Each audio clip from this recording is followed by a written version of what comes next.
Meus irmãos, antes de lermos o texto colocado aí de Marcos, nós vamos antes lermos o texto de Mateus, capítulo 15, a partir do verso 21, né? Mateus e Marcos, eles têm esse período da vida de Jesus, eles descrevem aqui esse momento do encontro com essa mulher, tanto Marcos e Mateus. Mateus capítulo 15, a partir do versículo 21, diz assim: partindo Jesus dali, retirou-se para os lados de Tiro e Sidom. E eis que uma mulher cananeia que viera daquelas regiões clamava: Senhor, filho de Davi, tem compaixão de mim. Minha filha está horrivelmente endemoniada. Ele, porém, não lhe respondeu palavra, e os seus discípulos, aproximando-se, rogaram-lhe: despede-a, pois vem clamando atrás de nós. Mas Jesus respondeu: não fui enviado senão as ovelhas perdidas da casa de Israel. Ela, porém, veio e o adorou, dizendo: Senhor, socorre-me. Então ele respondendo disse: não é bom tomar o pão dos filhos e lançá-lo aos cachorrinhos. Ela, contudo, replicou: sim, Senhor, porém os cachorrinhos comem das migalhas que caem da mesa de seus donos. Então lhe disse Jesus: ó mulher, grande é a tua fé, faça-se contigo como queres. E desde aquele momento a sua filha ficou sã. Vamos agora em Marcos, capítulo 7. É o texto que está colocado aí, a partir do versículo 24.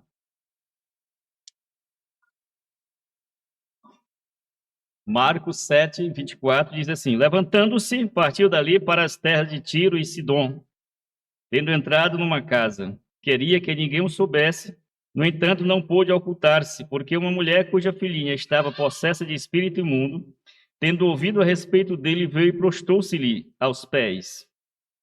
Esta mulher era grega de origem ciro-fenícia, e rogava-lhe que expelisse de sua filha o demônio. Mas Jesus lhe disse: deixa primeiro que se fartem os filhos, porque não é bom tomar o pão dos filhos e lançá-lo aos cachorrinhos.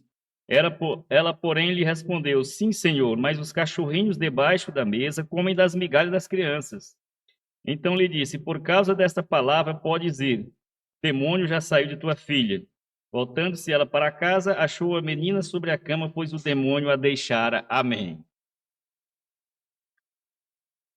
Meus irmãos, quando eu estava estudando para essa pregação, nessa passagem aqui, ou perícope, como o Lucas e o Tiago chamam, né? Perícope, essa passagem aqui da palavra de Deus, eu deparei com vários comentários e teve um que me chamou a atenção, um comentário em inglês cujo título era Who Let the Dogs In?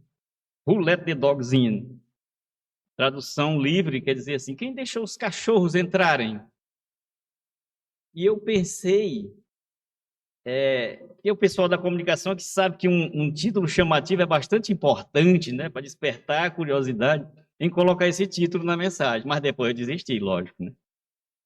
Porque o cachorro, né, a palavra cachorro, ele tem um sentido pejorativo aqui no Brasil também, né? Não é só o animal cachorro, né, mas uma pessoa, um homem cachorro, é um mau caráter, um canalha, né? Então eu desisti mas por que esse título ele mostra exatamente o sentido do que é colocado aqui, né? Essa questão de divisão de dois povos, o povo da aliança e os pagãos. O povo da aliança e os pagãos, né? Então nós sabemos, Deus fez uma aliança primeiramente para constituir o seu povo, primeiramente com Abraão, de que dele sairia uma grande nação, e seriam benditas todas as nações da terra. E ele constituiu o seu povo da descendência de Abraão, nós sabemos disso, né? Que depois vieram as 12, o povo depois foi levado cativo ao Egito, depois foi libertado, e a aliança confirmada ali no Sinai, no capítulo 4 do livro de Êxodo. Então Deus tinha uma aliança com esse povo, da descendência de Abraão. A aliança era que Deus era o Deus deles, e eles eram o povo de Deus. Era essa aliança. com essa bênção peculiar da aliança, né? E o Salmo 147, o último versículo, diz exatamente isso. Deus não fez a nenhum povo da terra isso, somente a Israel, essa aliança. Então, com essa aliança, eles tinham a revelação de Deus, a inspiração para escrever, a revelação de Deus, eles tinham as alianças, eles tinham as festas, os sábados, eles tinham os sacrifícios e tinham também o templo, que representava a presença do próprio Deus. Era esse povo, é aquele povo, é o povo de Deus, é o povo da aliança. E nós estamos aqui exatamente porque, segundo a teologia, se tem um assunto, e claro que tem um assunto que permeia toda a Bíblia, 3 coisas básicas estão presentes desde Gênesis até Apocalipse.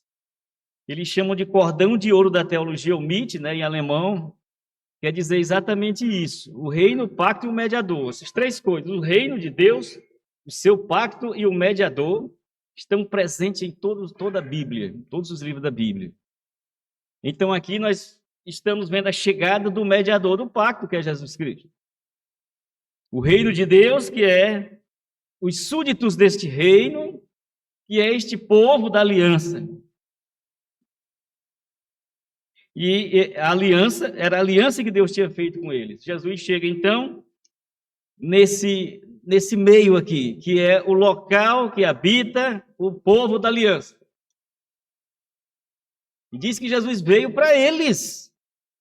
Veio para o que era seus, mas os seus não o receberam. Esse livro, o Evangelho de Marcos, ele é o menor dos evangelhos. Nós vimos aqui a leitura de que Mateus fez, de como Mateus relatou. E a leitura de Marcos, é um pouco diferente.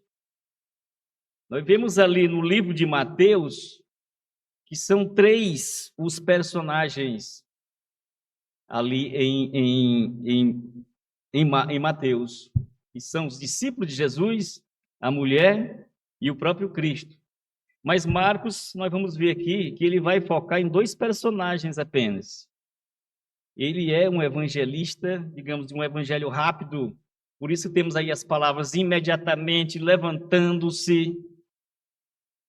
É um evangelho que foca basicamente nas obras de Jesus Cristo do que no seu ensino, mais nas obras do que no ensino. E ele é um evangelho, digamos assim, também geográfico, de como Jesus se deslocou ali naquela região pela qual ele foi enviado, que era Israel. E aqui nós vamos no evangelho de Marcos, como sendo uma peça de teatro, com apenas um ato. Ele vai focar as luzes, assim, digamos assim, do palco em 2 pessoas, Jesus apenas e a mulher. Ele não cita os discípulos, só Jesus e a mulher é o foco dessa peça, digamos assim, teatral aqui representada, descrita por Marcos. Isso não quer dizer que os evangelhos sejam um contradiz o outro, claro que não, né? Estamos vendo aqui uma descrição, e tudo que Jesus fala é o que ele falou tanto aos discípulos como à mulher, e Mateus tem a visão, ele coloca os discípulos. Então, é uma harmonia dos evangelhos. Eles não se contradizem.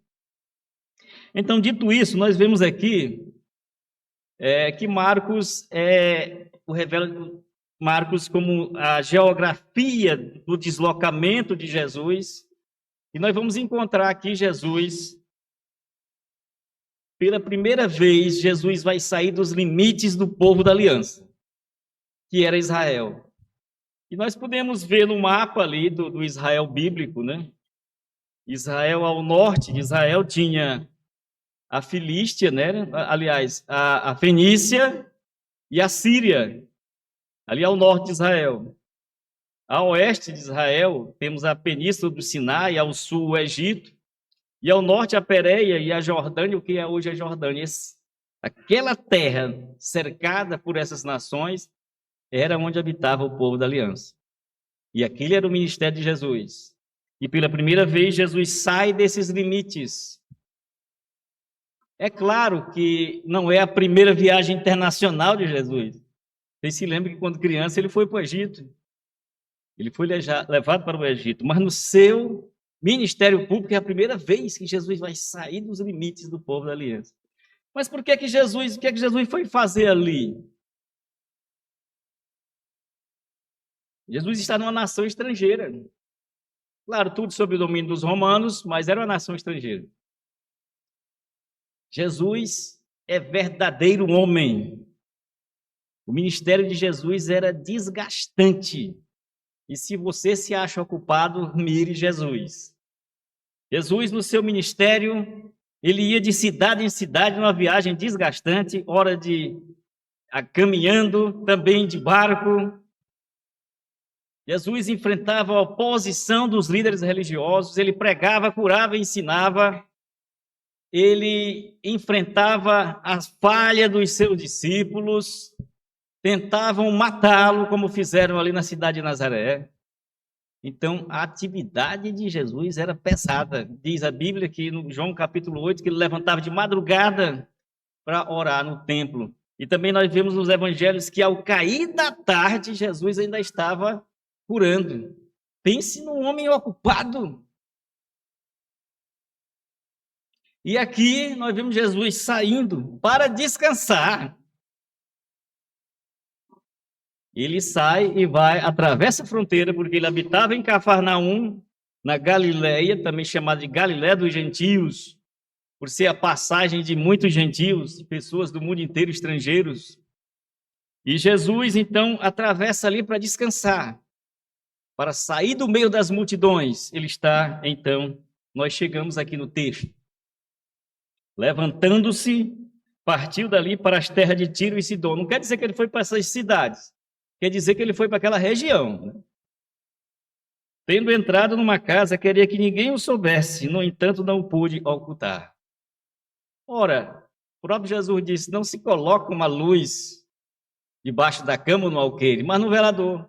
E Jesus é a luz do mundo. Ele não tinha como se ocultar, ele é a luz do mundo, que brilha. Levantando-se dali, tendo entrado, não queria que ninguém o soubesse, no entanto, não pôde ocultar-se. Porque uma mulher, e aqui é extremamente interessante, porque, aqui tem porquê junto, né? Mas eu vou porquê separado, por que razão ela? Porque só veio ela, Jesus está aqui numa terra estrangeira e apenas uma pessoa o procura. Nós podemos ir ali em João capítulo 6, versículo 37, quando Jesus diz, todo aquele que o Pai me dá, ou seja, a igreja de Cristo, a igreja, nós igrejas somos um presente que Deus deu para o seu Filho. Nós somos um presente. Deus deu para o seu Filho, Jesus Cristo. Todo aquele que o Pai me dá, este virá a mim. Então nós já estamos identificando, porque aquela mulher é diferente, porque ela foi dada. Todo aquele que o Pai me dá, este virá a mim, e o que vier a mim, eu jamais lançarei fora, diz Jesus. Aquela mulher veio a Jesus, aconteceu de Jesus atravessar a fronteira para encontrar aquela mulher, porque ela também era uma ovelha perdida da casa de Israel, ela também era filha de Abraão, não na carne, mas na herança. Então Jesus, porque uma mulher, e aqui uma parte, fala-se tanto hoje em ponderar a mulher, né? Empoderamento de mulher, no dia 8 agora só se falou nisso, né? Na Rede Globo e em outros lugares aí. Só se falou em empoderamento feminino, né? Se tem uma pessoa que empoderou a mulher, foi Jesus. O apóstolo Paulo. O ministério de Jesus é cercado de mulheres.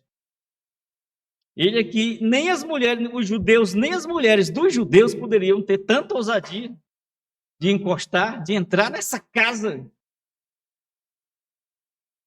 Mas entra essa mulher. Quem receberia uma samaritana como Jesus? Uma mulher samaritana em João capítulo 4.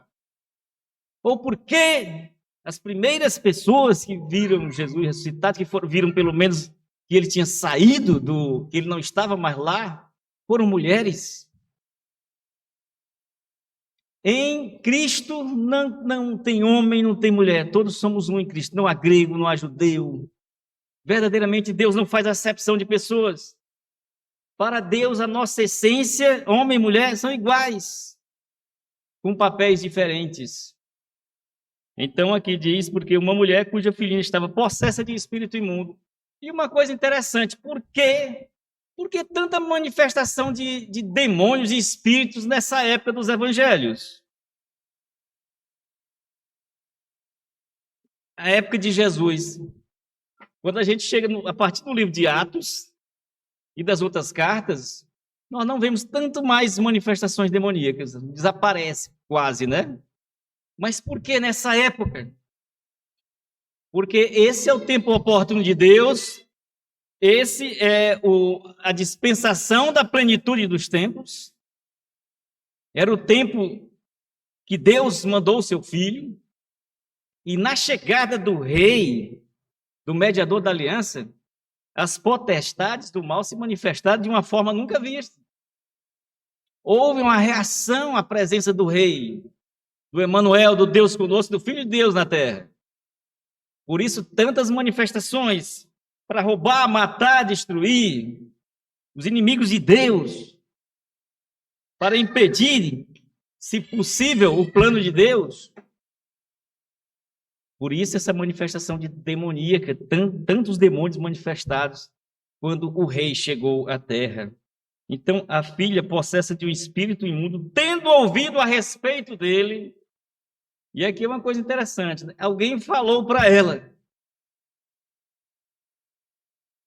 Daquela mesma cidade, alguém falou para ela sobre aquele homem. E ela creu. E ela creu. Tendo ouvido a respeito dele, veio e prostrou-se-lhe aos pés. Então, no texto de Mateus, nós vemos que ela seguia Jesus direto. Estava seguindo, aliás, o séquito de Jesus, né? Jesus com seus... Já imaginou Jesus entrando assim numa cidade, assim quase que, digamos, anônimo, porque aquela não era cidade, não era o povo de Israel. E aquela mulher passa a seguir: Senhor, ajuda-me! Senhor, ajuda-me! E os seus discípulos dizem: Senhor, despede-a. Ela está o tempo todo atrás da gente. E aqui diz que eles já estão dentro da casa. Ela entra na casa. Ela entra na casa. E ela diz: prostrou-se-lhe aos pés. No texto de Mateus, nós vemos que ela chama Jesus filho de Davi, Senhor, Quírios. Ela chama Jesus de filho de Davi, de Senhor. E ela adora Jesus, ela o adora, ela se ajoelha e adora. Essa mulher fez o que os discípulos vão fazer somente na confissão de Pedro, capítulo 16 de Mateus. Quando Pedro diz assim: Tu és o Cristo, o Filho do Deus vivo. Ninguém tinha dito ainda. Pela primeira vez aqui, vem da boca de uma estrangeira, filho de Davi, Senhor, filho de Davi. Ela diz: Tu és o Messias, Tu és o Filho de Deus, Tu és o Deus conosco. Essa mulher reconheceu que Jesus era Deus. Incrível. Prostrou-se-lhe aos pés. Versículo 26 diz: essa mulher era grega de origem cirofenícia. Essa palavra grega aqui significa que ela era gentia, né? Essa palavra grega que vem desde os tempos de Alexandre o Grande, né? Aquela profecia de Daniel, que depois dos babilônios que viriam os medo-persas, depois viriam os gregos e depois viriam os romanos. Então, desde os tempos de Alexandre o Grande, essas pessoas aqui, a chamada cultura helênica, em que o grego era a língua franca da época, né? Era o inglês da época, era a língua mais falada. Então, quando diz aqui que ela era grega, está se referindo exatamente que ela era uma mulher pagã, de origem cirofenícia. ela era da Fenícia, ou seja, da região de onde hoje é o Líbano.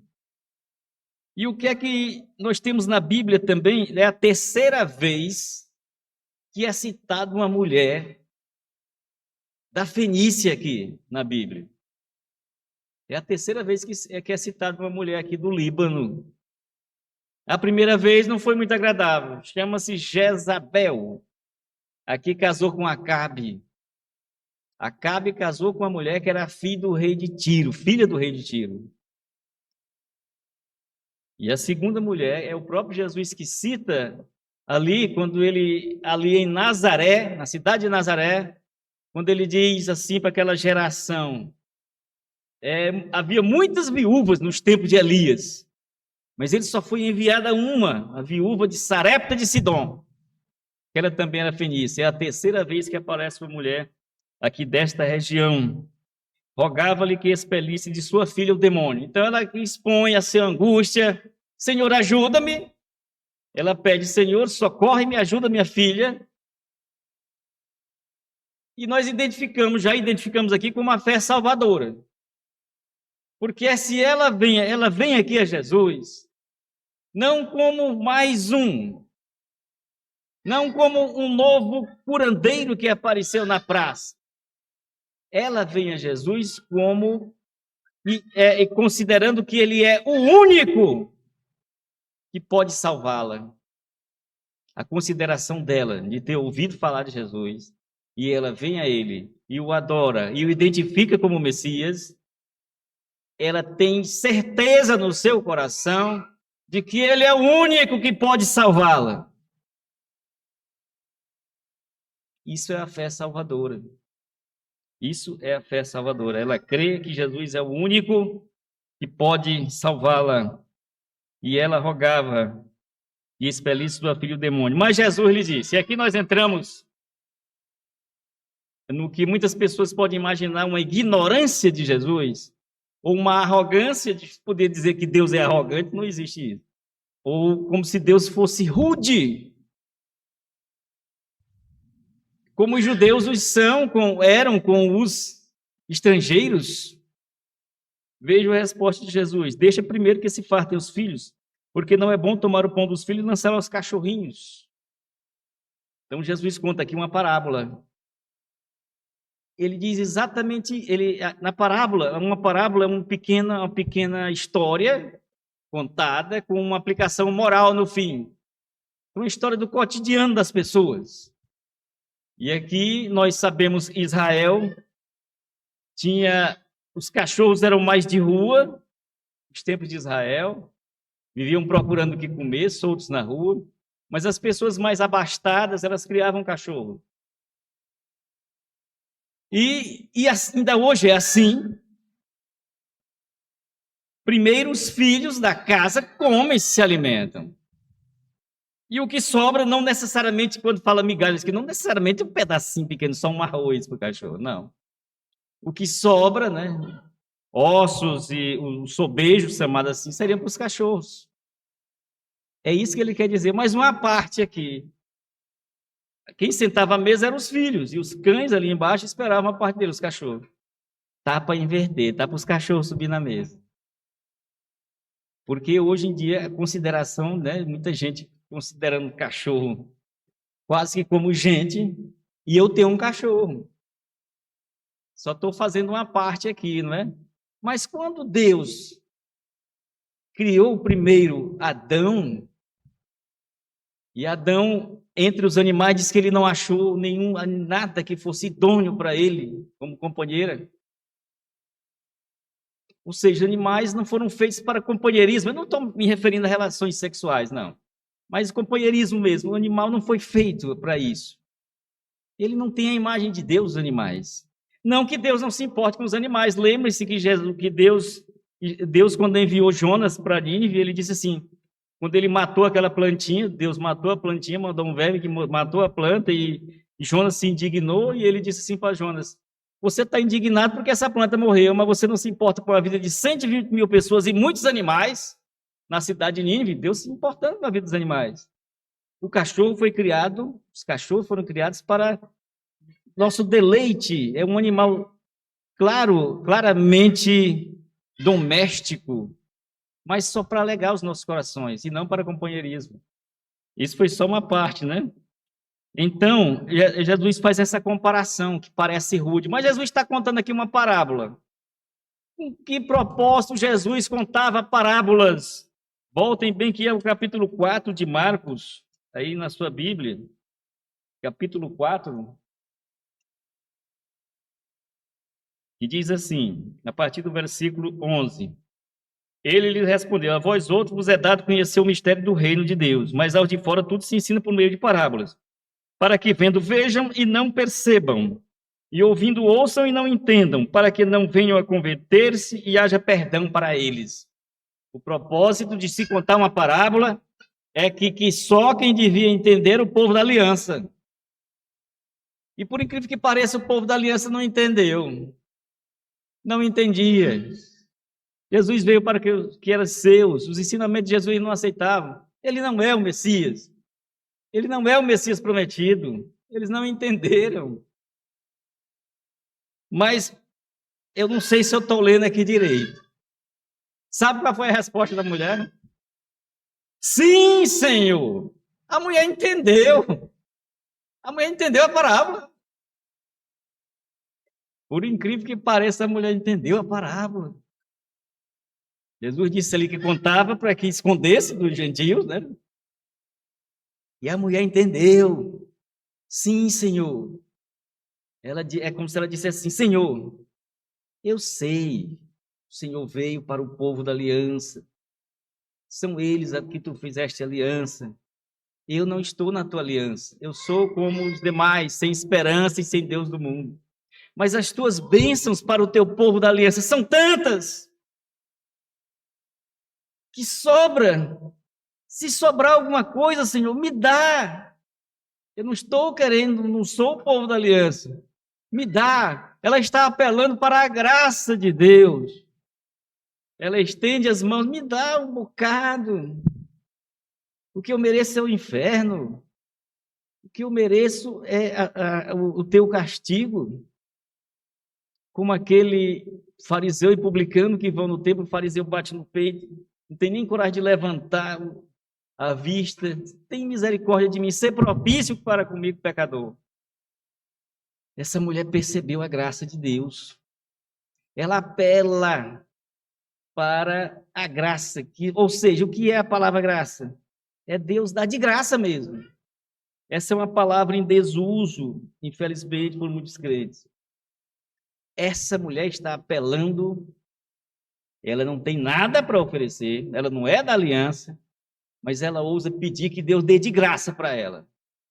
Senhor, me dá de graça sem fazer nenhuma exigência, porque eu não tenho nada para te pagar, eu não tenho como.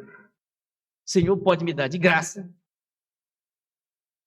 Mesmo eu não merecendo, eu merecendo exatamente o contrário. É um favor imerecido. A graça é estender as mãos para receber um presente imerecido. Essa mulher entendeu a graça de Deus. E ele respondeu, e Jesus disse: por causa desta palavra pode dizer, o demônio já saiu de tua filha. Voltando ela para casa, achou a menina sobre a cama, pois o demônio a deixara.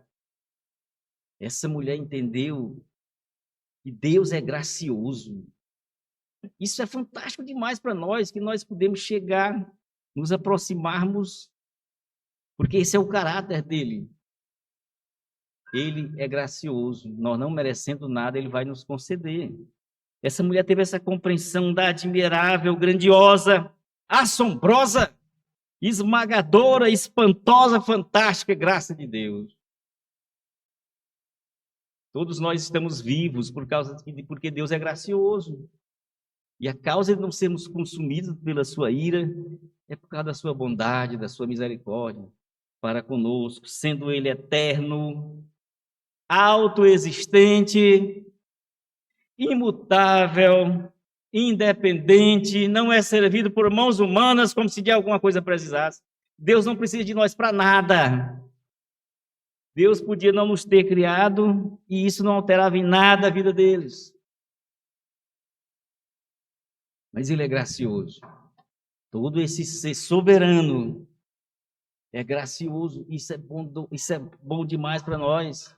Nós poderíamos estar na mão de um Deus tirano, disposto a nos massacrar, nos lançar no inferno e encerrar para sempre, mas ele é gracioso. Nós estamos vivos, até o nosso universo existe, né? Nós estamos habitando aqui em um planeta, no meio de um universo gigantesco. Tem até uma foto tirada em 1990 pela Voyager, né? Você já deve ter visto na internet. Tirada a 6 bilhões de quilômetros de distância daqui. E aquela foto já é considerada a foto mais importante da humanidade.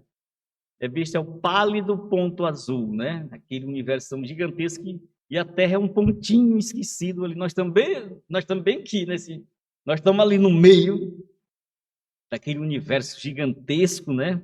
Por que é que nós não nos acabamos aqui, não é? As condições de vida para que a Terra exista, era necessário que tivesse uma estrela do tamanho do Sol, é necessário que a Terra esteja a 150 milhões de quilômetros dela, pode estar nem mais perto nem mais longe, se estiver mais perto queima, se estiver mais longe esfria. É necessário ter uma lua igual à nossa, que é a maior proporcionalmente ao planeta, para que a Terra não seja coberta pelo mar. É necessário ter um sistema planetário com um planeta gigante, que é Júpiter, que recebe todo dia carga de corpos celestes batendo dele. Júpiter protege a Terra. Como é que Deus coloca essas coisas aqui? Nós estamos exatamente aqui e Deus providenciando para que a gente não seja destruída. Quem é que garante que o Sol não vai explodir, que o Sol vai nascer amanhã? É Deus, pela sua graça. Isso nos mostra que nós somos totalmente dependentes dele, de Deus. Quem garante que nós não vamos morrer? Nós temos tantas amanhã ou hoje. Quem garante? É a graça de Deus. Pense no nosso sangue correndo em milhares de vasos no nosso corpo, né? Veias pequenas e o sangue fluindo, o coração batendo, o sangue fluindo. Quem garante que não vai ter um vaso, não vai romper? Ou não vai ser obstruído um vaso e nós vamos morrer? É Deus na sua misericórdia. E essa mulher entendeu isso. Nós somos completamente de Deus usar da sua misericórdia, da sua graça. Nós somos completamente dependentes de Deus usar da sua bondade. Nós somos completamente dependentes disso. Então, diante disso, algumas aplicações para nós. A mulher que entendeu verdadeiramente a graça de Deus, o que nos ensina isso, né?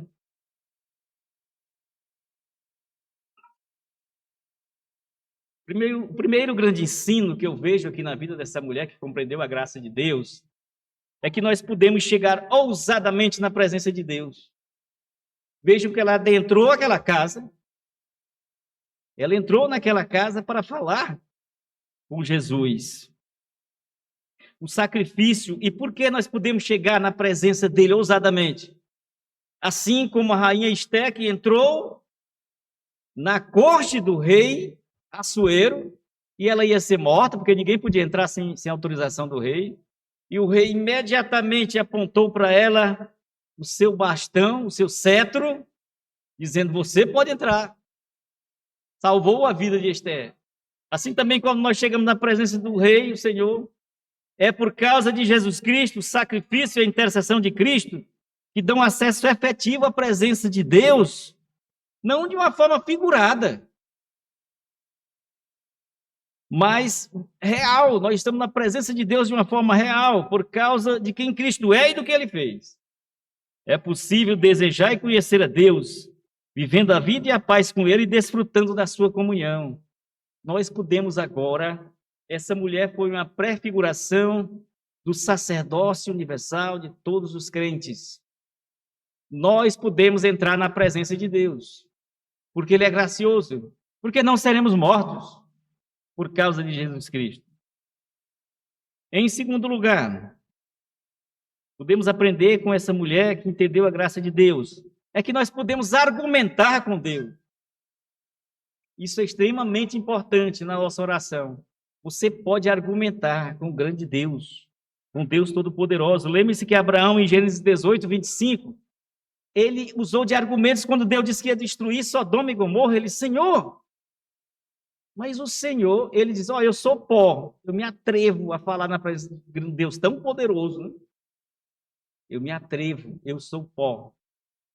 O Senhor vai matar o justo com o injusto? Se houver tanto justo lá, o Senhor vai entrar? Não, isso o Senhor não vai fazer. Não fará justiça o juiz de toda a terra? Essa é uma das frases mais belas da Bíblia, né? Que consola o meu coração. Deus vai fazer justiça. Tudo que ele vai fazer é justiça. Não fará justiça o juiz de toda a terra? Ou seja, Abraão está argumentando com Deus. E não é destruído. E vimos que essa mulher, ela argumentou com o Senhor. Ela, sim, Senhor. Ela usou um argumento. Sim, Senhor, é verdade. Mas eu quero argumentar. Eu quero explicar. E nós podemos vendo que, sendo Deus gracioso, nas nossas orações nós podemos argumentar. Senhor, estou passando por isso. A tua palavra diz isso. E nós estamos vendo aqui que os argumentos são sempre... Abraão apelou para o caráter de Deus. E essa mulher apela para um dos atributos de Deus, que é Deus é gracioso. Ela apela para isso. Nós podemos apelar para os atributos de Deus. Senhor, está acontecendo isso, e a tua palavra diz isso, e argumentar com ele em oração. É extremamente importante que façamos isso. Em terceiro lugar, e aqui para os que ainda não são crentes, nunca despreze o que a Bíblia ensina sobre Jesus.